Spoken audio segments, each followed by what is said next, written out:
When it comes to drifting and building a drift car, steering is probably probably the most important thing, realistically. You can have a car that is phenomenal in every other way, but if the steering, the angle kit, the front geometry, if all of that doesn't work right, the car will suck to drive, and it will be very hard to be competitive. When you're trying to compete, at a high level against really good drivers and you're tandeming, there's no room for your steering to not be good. And steering has been a bit of a struggle in this car for us because, we're trying to fit stuff that definitely was never meant to fit. Again, that goes back to the, having to step up in terms of our tools, our capability, skill sets, all of that to build this car right. So basically, I've got this Ford Pinto rack. Now, fortunately, there's a couple of these options out there that are repop of old racks that were factory manual racks. They're very common. They're very cheap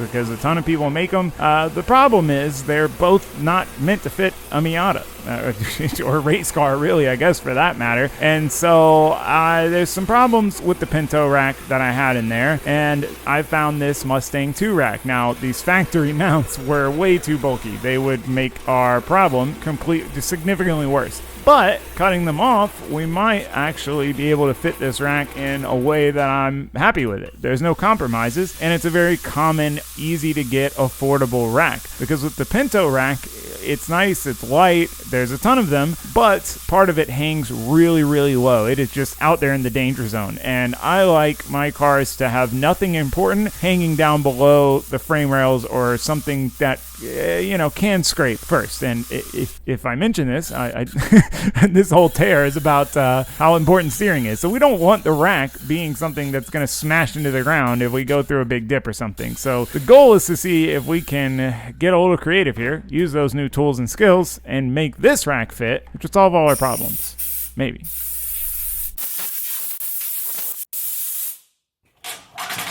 Alright, well, got this thing trimmed up. Oh yeah, definitely seeing them now. Well, without even cutting them off, hold on, let me get you set up here. I got impatient, I wanted to try it. So the other thing is I'd like to move the rack back some where it was.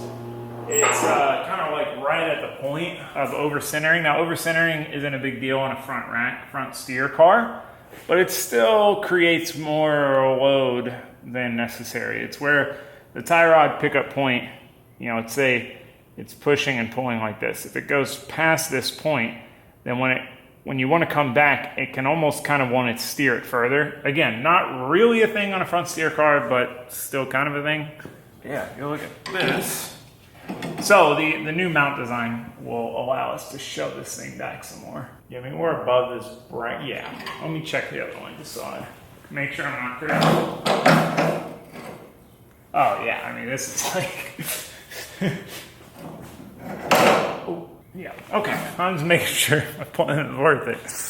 This rack's also a bit more modern and a lot beefier. When it comes to designing stuff, I guess maybe I'm a little bit old school. I like writing stuff down on paper. People always criticize me and give me crap, and they say, you should make an Excel spreadsheet and do this. I don't know. I like writing stuff down, so I take all the main measurements that are going to be important to whatever I'm trying to design, and I write those down. I've got them on a piece of paper, and then I can kind of try to just design from there. Now, we've obviously committed. We can only really, it's kind of a tough situation because we can only really try to make this rack work after we've cut the mounts off of the other rack. Now, luckily, I didn't weld them in. I tacked them in.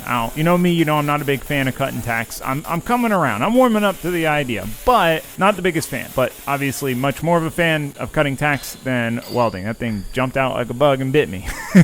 Some of you will get that reference. Yeah, so now we got to see how we want to fit this rack so we can design our mounts to fit the rack. But,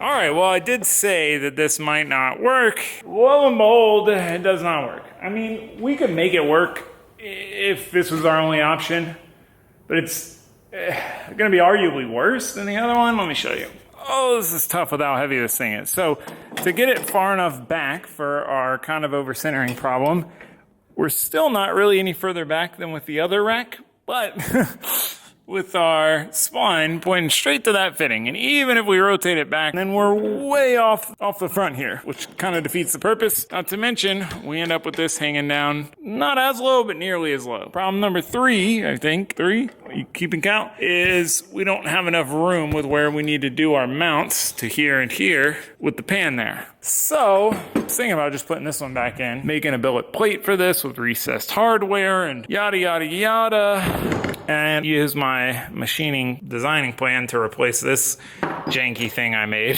This is me trying to do it quick and dirty, and it doesn't matter, because I came up with option number 3. 3s today. I found something that's totally outside the box, but also very much in the box with the theme of this build. So I'm gonna at least try that. Nothing like spending half a day to go backwards.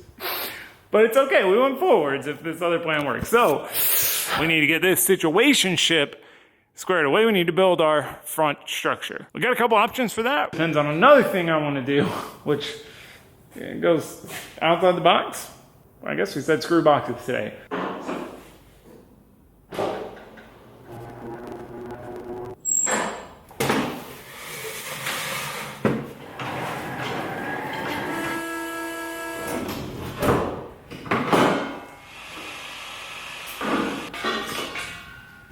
So we got a couple options here. We got to decide if we want to use this, which I already made, which I had pretty much written off using it, but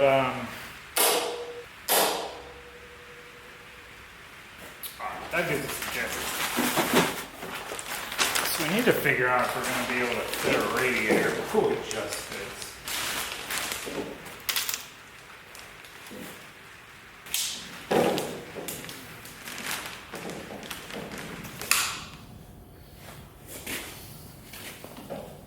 Yep, I've decided.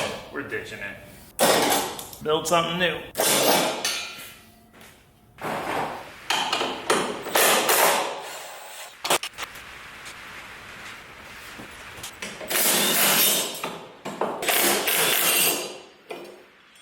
Well, at the risk of sounding like a broken record, kind of the opposite point to be proven here with this project, and it's that, you know, having new tools and new capabilities, it doesn't mean you always got to use them. I'm a big fan of using the features, right? If I have it, I want to use it, you know? But this was a time where that maybe wasn't the best call. I got a CNC plasma cutter. I finally had the ability to CNC cut stuff, and I was all excited about that. So I decided to do something in a way I hadn't done it before and build this crash structure out of flat plate designed in Fusion and CNC plasma cut. And while it was cool and it was a fun, rewarding project, I didn't think about the fact that the motor plate was going to need to bolt to this. And then if we wanted to take everything in front of the engine off, we wouldn't be able to, because the motor plate, without disconnecting the motor, right? So we needed to make this separatable to be able to leave the motor in, but take everything in front of the motor off. And we did that and modified what was already there some to be cut in half and have the motor plate spots welded to that, but then still be able to be reattached to that front section. But man, the more time that I've walked by this, even when I'm not working on it, and thought about if I wanted to reuse that piece that I did admittedly spend a bunch of time on, the more I just couldn't bring myself to do it. And in reality, making that piece work in this two-piece configuration that I definitely did not initially design it for, it would be about the same amount of work as it's going to be for us to just do a new tube structure to replace that, and it'll be lighter, cleaner, and again, same amount of time, maybe quicker. But again, going back to modifying this, I'm not a big fan of modifying existing fabricated things. I much prefer to start fresh, because now we've got to try to make plates that go on the front of here at a point that it was never even intended to be two pieces, let alone plates at this given point. So it really limits how we can do this and makes it a lot more challenging to try to make this work. So I'm hoping we can do it.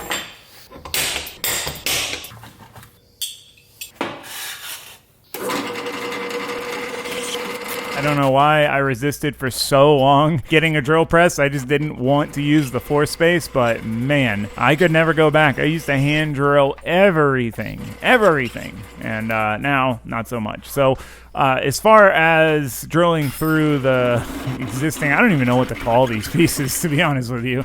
The first part of the structure, we basically just got to drill clearance holes, because one thing that is like a full stop, no questions asked for me when it comes to building stuff is I want to minimize having to use two tools to take something off. So I always want blind fasteners, but that's not always the easiest thing to accomplish. And to do it right, I got to try to make a tool that I've been wanting to try to make for a while. Simple tool, but could be a very big difference.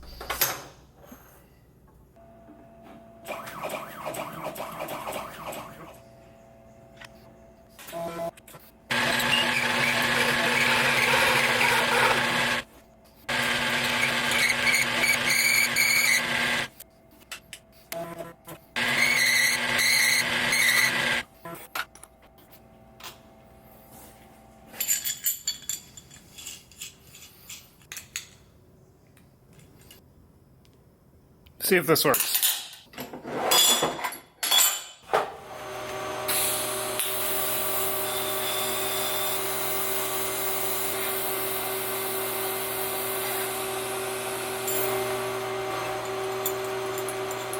It worked. Normally it's so hard to try to make sure a bolt is centered in a hole. Yeah, the bolt when you go to weld the nut on. But adding that little chamfer did the trick. I'm just gonna do this 8 more times. Probably cut this bolt down, honestly. Doing things like welding these nuts to these plates is a great example of current time me having to suffer a little bit for future me's life to be easier, so that way when I take this stuff on and off, I don't have to get in there into this tight spot with a wrench. But this is where things and the whole fixing and refabricating something that already partially exists part is really not enjoyable. And it's because these plates, you know, the tolerances and how everything fit up was tolerable for the whole piece. But now it becomes a lot more critical. These plates really need to be nice and square with the chassis, with these boxes, you know, left, right, up, down, because we're going to build from here. And everything we build from here is going to be based on how these plates are. And not only that, but again, current me, future me, if future me has to build a replacement version of this, I need this to be as square and replicatable as possible. And yeah, it's not as easy as it seems. It seems pretty straightforward to just cut a plate off and weld the plate on, but it's this has been tricky, and I'm not loving it. Well, they look better on the car than off. The crookedness.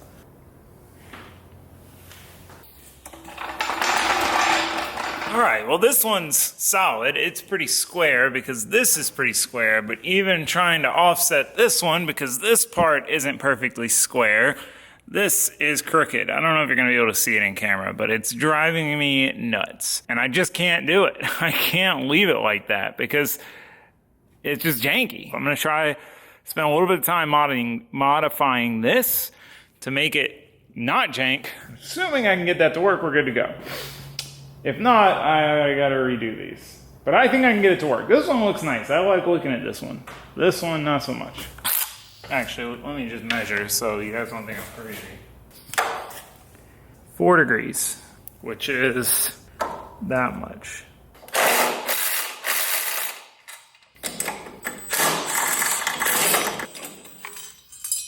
The main problem here is it's kind of like a compound of errors. You know, the plate that bolts to the chassis to the other plates that made up the front dash bar section we had originally are not square. So then even offsetting the very front plate that we just added to try to make it square, it's still not square. So we had to get a little creative to try to avoid a full redo. 89.7.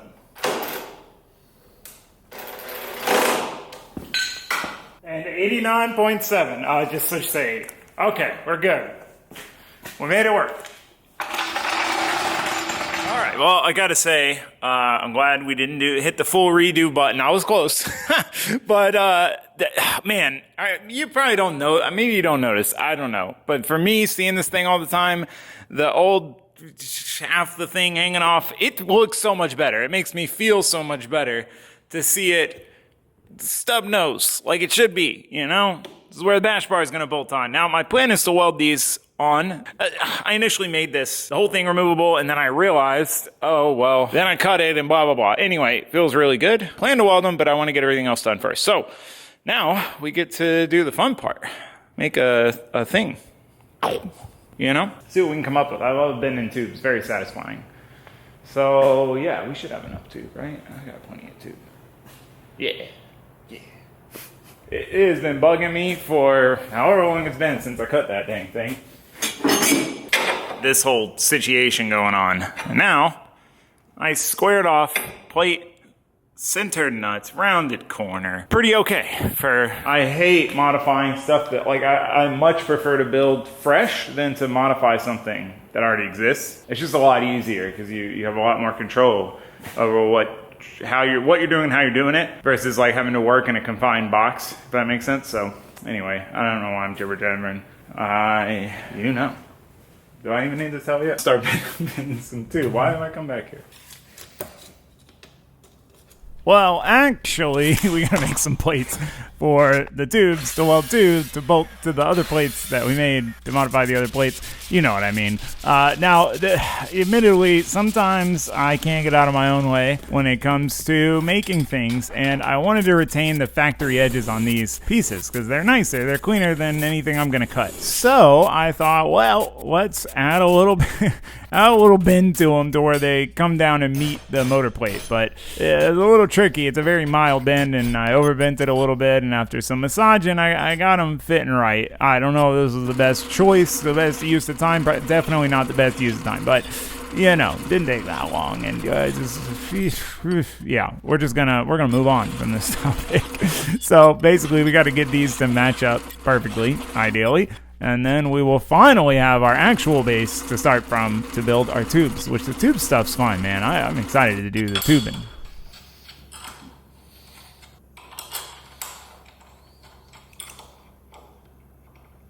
Nothing like some holes lining up. Seems so simple, but...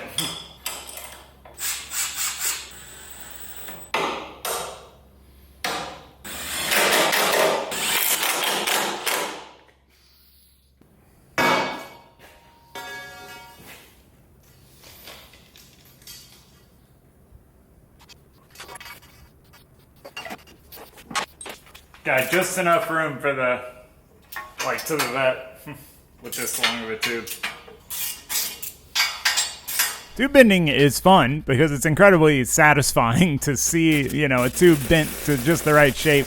But it's also very challenging, which is part of what makes it fun, for sure. But again, it is challenging. There's a lot of math involved and geometry and trying to determine, you know, how to plot out those bends to get something to meet up. Even a simple combination of bends can be kind of tricky if you've got a small margin of where this thing needs to fit. And so as far as the angles go, too, all the materials, they spring back differently. So I'm trying to sneak up on this to get it right at 90 because I don't want to overbend, especially after the plate overbend and wasting time there. Now, one of the things that I really like about the Rogue Fab bender is that it uses these blocks, and I can leave the first block on and use that to make sure I'm in line, you know, with for the second block for the second bend, so that way, you know, it's not bent, twisted, or something like that. So that is very, very handy in this scenario to try to make sure we get both these bends square and we don't have some old cattywampus looking thing. Now, there's probably an easier way to measure out and plot out these bends, but I was just using effectively the outside dimension with a straight edge and then knowing how far the die is to the end of the bend. And yeah, anyway, like I said, it's a little tricky, and to have some margin, I overshot it a little bit. I made it a little too wide, and so I had a little tiny bit of a kick drawn back in to make it all copacetic. Sweet. That'll work. I think I gotta shorten it some though.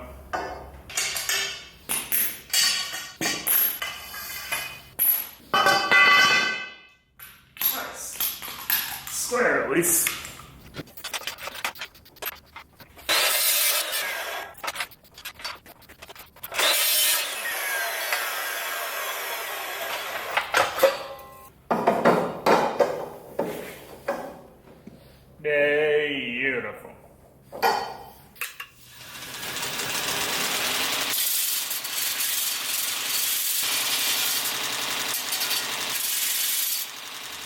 All right, well, we got this thing fitting pretty much exactly like I wanted. I'm a little over that way right now. What these things is. Oh, now I'm this way. Anyway, you get the idea. It's pretty much exactly where I wanted. I did overshoot it a tiny bit on the outer dimension, which is why I had that little kick drum back in. However, I had a realization. So I was considering doing this out of chromoly. I have a piece of chromoly, but I didn't want to mess it up because chromoly is expensive. So I did it out of this, but I want to get the rear done as well. And I just realized I don't have any more deal in it. So, aside from the chromoly, if we're going to use the chromoly on one end or the other, it would be much better to use it in the front here for two reasons. Reason number one, the front, we want to be lighter, right? Like we're already going to be a little nose heavy. We want to minimize that weight as much as possible. But number two, generally in a drift car situation, the rear kind of takes the most thrashing. So if we're going, whatever's in the rear is at more risk of being damaged. So naturally, the best place for chromoly is the front. But we already made this. Fortunately, check this out. This just so happens to be exact right dimensions for the rear as well.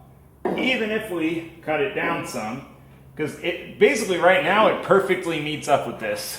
Kind of like to suck it in some for a pin situation for other stuff. So I don't know, we'll see on that, but regardless, it will work back here, no problemo. So we effectively got our test piece out of the way. That's going to work for the rear. And we have a much better chance of not messing up the chromoly, so we can use the chromoly in the front, which, it all worked out. It wasn't really in my plan. It's kind of a backwards way to do it, but I mean, it's a way to do it nonetheless. Let's get this. Let's try this with the fancy chromoly and wish me luck on this one. It's not cheap, but I would prefer to have it out of chromoly anyway. You know what I'm saying? I'm done making justifications. We're doing it. We'd have to do one for the rear anyway, right? Is my logic right on that? I think so. All right, let's get to it. Since chromoly's thin wall, we can use the thin wall roller setup. Helps minimize distortion. Yeah, like I said, at least we got the process down on that piece. And that's exactly how I wanted to make it. I said I was done justifying it. I don't need to justify anything.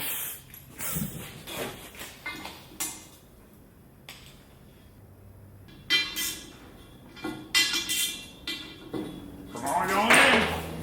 I always wonder what kind of plane's flying over, and it always ends up being some lame flight school plane. Let's find out though. I gotta know. Because I think there's two. There were two. There's a twin flight school plane. And then a different flight school plane. Lame! The thing with the chromoly being expensive is not only is it expensive, so obviously you don't want to mess it up, but I'm usually pretty decent about making my scrap mess up pieces work for something else, because then it feels like a free piece, because it's a scrap piece anyway. But the other problem with the chromoly is that there's nowhere I can get it easily locally. There's a place like an hour away to go get it. It's not something you really want to have shipped because it's long, or you get small pieces. You know what I mean? It's like a hard thing to acquire, so I really don't want to mess up this piece of chromoly that I could use on all these other things on this. But we got the test piece, So point is, I'm just explaining. I'm not complaining, just explaining. Say it every time. Again, the nice thing is being able to use both blocks, square it up on the table, and make sure that these two bins are in parallel with one another. I will say, out of all the fab work sectors, I have not a crazy amount of experience tube bending, and so I've always got to triple check my steps to try to make sure I don't mess this up. And as much as I knew a number of how far over 90 I needed to go to get it to spring back to the right spot, I was still a little worried that I would miss the mark. But this time we got it a little shorter. We learned from the first one, which happened to work out because it can be a little bit wider in the rear. And hopefully, it's looking good. Just gotta cut that little leg off, and seems to be square, so find out. We got it right this time. Yeah. Right on the edge, which is what I was going for.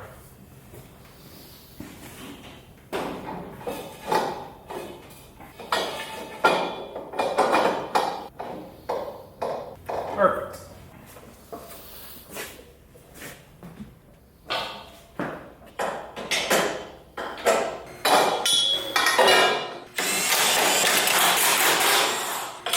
that choice to make these more complicated than they need to be came back to, I don't know about bite me, but I just, before I welded these on, I realized that why am I leaving this extra weight on the table? Just cut this little bend off.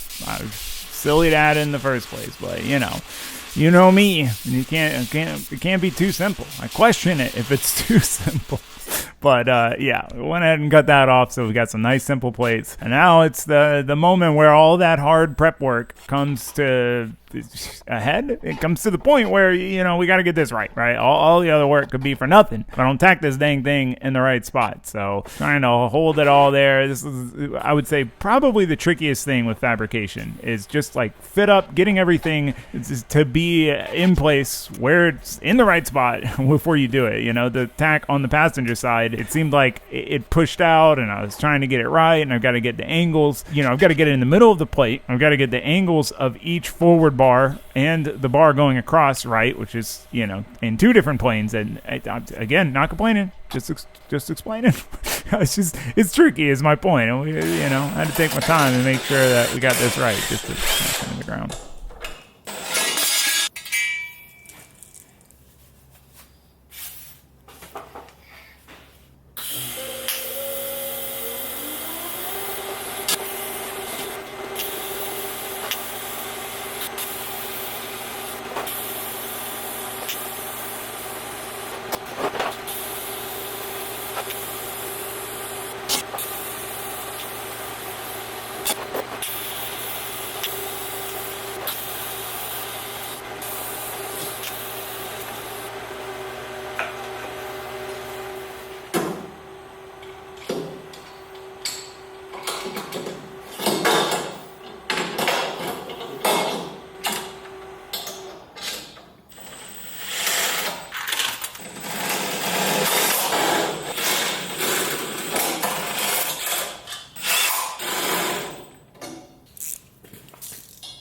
Let's go. Still fits in there.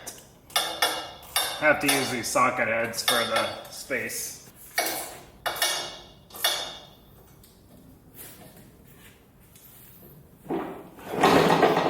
Whew. All right. Well, man, I gotta say, I'm very, very happy with that. It looks so much cleaner. Now, there's more to do here.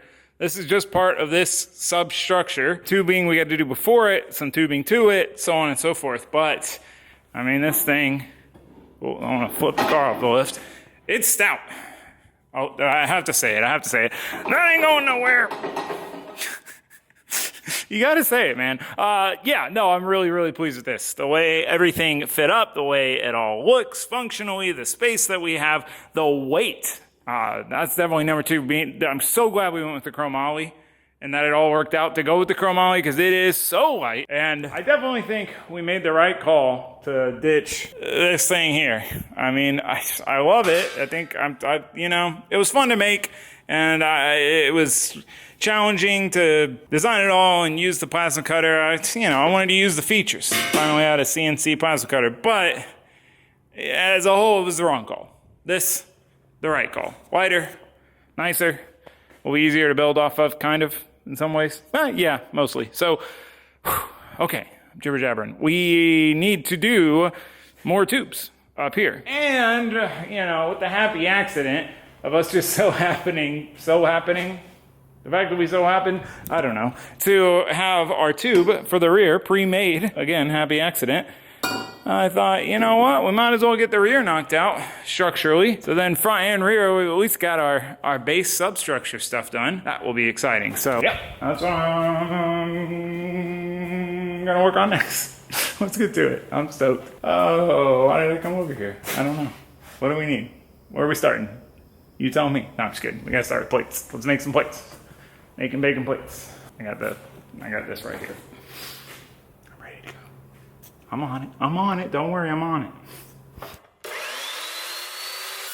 Well, with the frame rails and I guess the tube being pretty similar between the front and the rear, the process in the rear is similar, but it's got its own challenges. But we also don't have to hack up and redo some fab work we've already done. That's a bonus. That was pretty smooth, you gotta admit. But we do need to make some bacon plates, welded nuts, but we got the process down, at least this time it should be pretty quick and simple without being quick and dirty, we're not doing it halfway or anything like that. We're doing it the right way, just the reasonably quick way. And I hopefully, at least for right now, check back with me in some time. I think I learned my lesson on overcomplicating the plates. I also realized that to do 8 more of these dang nuts and weld them in, I did not want to have to hand unthread the entire length of that bolt. That was the shortest cap head Allen I had, so cut that thing down. And funny misconception, I would say, is that people think that if you cut a bolt, you have to put a nut on it before. But if you cut it with a bandsaw type thing, generally you don't have to do any cleanup to the threads. And if you want to, you can round off the tip just to make it that much easier to put it in. But so wire wheeling. We're wire wheeling. The seam sealer. If you've watched this build so far, you know that me and seam sealer have become mortal enemies in this process because it really makes things not very fun to weld. We're already welding, 1/8-inch plate to pretty thin sheet metal in some spots. But then you add into that the seam sealer, the little villain of this thing, and it gets a little tricky, Ricky. But we're doing it.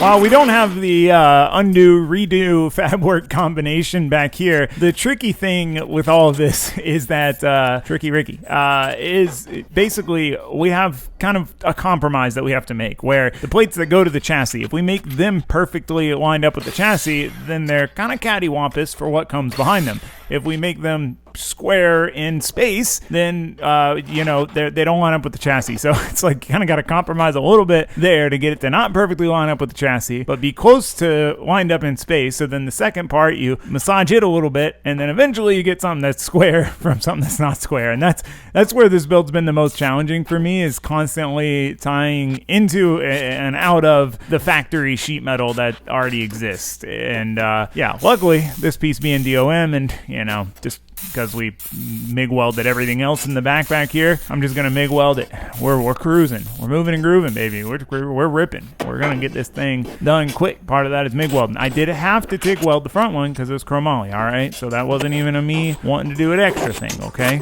keep that in mind. In my defense.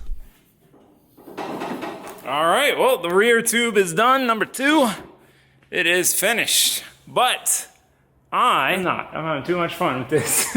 I just want to keep going. Let's see what we can get done here. Making bacon tubes. Got an idea for, I'm not even going to talk.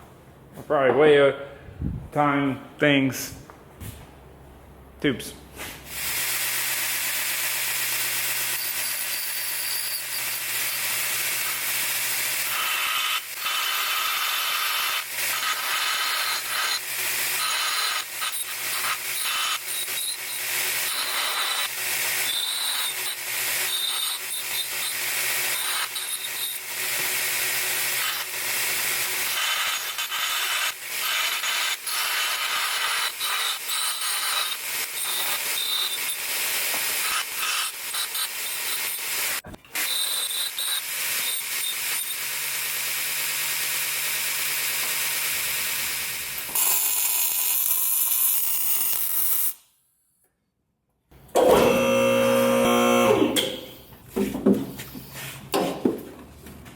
So I shortened the actual substructure bash bar because I've got an idea for what I want to do for supports and actual bash bar and bumper mounting and all those things. But it worked out because these were basically the pieces that we cut off of there, which now, with quite a bit of massaging, I don't even know if you could call it massaging, just slamming it into the belt grinder until they scope down to this crazy angle. But with a bit of that, they fit in perfect here. I wanted to do this to not only have the subframe points tied together, but tie the frame rails top and bottom at the back here, because that's what we don't want to bend. So now that we got that done, rear's squared away up till this point-ish, I want to try to get these tubes in the front. I've been thinking about these tubes for a while and how I want to do them, and I'm hoping I have enough material. It's going to be tight, material-wise, that is. Well, I didn't have quite enough tube to get this second bend. You can cheat it a little bit by putting another pipe in it to ride on the roller as it does the bend, but it started to kink it. The plan was to try to do kind of like something like this, obviously onto this, and then a 90 here, but we almost don't have enough room between the two bends with this size tube and that center line radius. The other option was to go something like this, and then either weld it to this and bolt it here, or vice versa, weld it here, bolt it there, and then pick apart from here to here, or if we bolt it here, then we can take apart from here to somewhere up here. We got options, but yeah, I tried to make it work with the last bit of chromoly I have, and even DOM, I don't have enough. Oh, another thing, I didn't even check yet. You may have to go with a larger radiator, but sometimes larger is not always better, because you want good airflow through it. So yeah, if we decide to commit to my plan that's a little out of the box on cooling package, let's call it, we got room. Trying to borrow from the NASCAR circle track world on that too.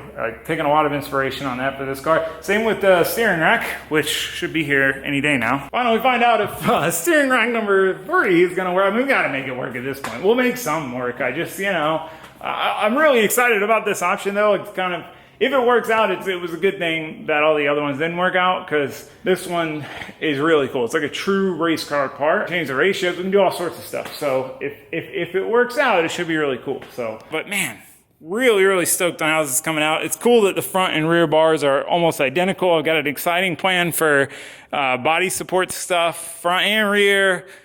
These worked out really well for, you know, just some scrap pieces I had lying around to tie that in so the frame rail can't twist over like that. I'll never get over seeing all the tubes and the quick change in the rear.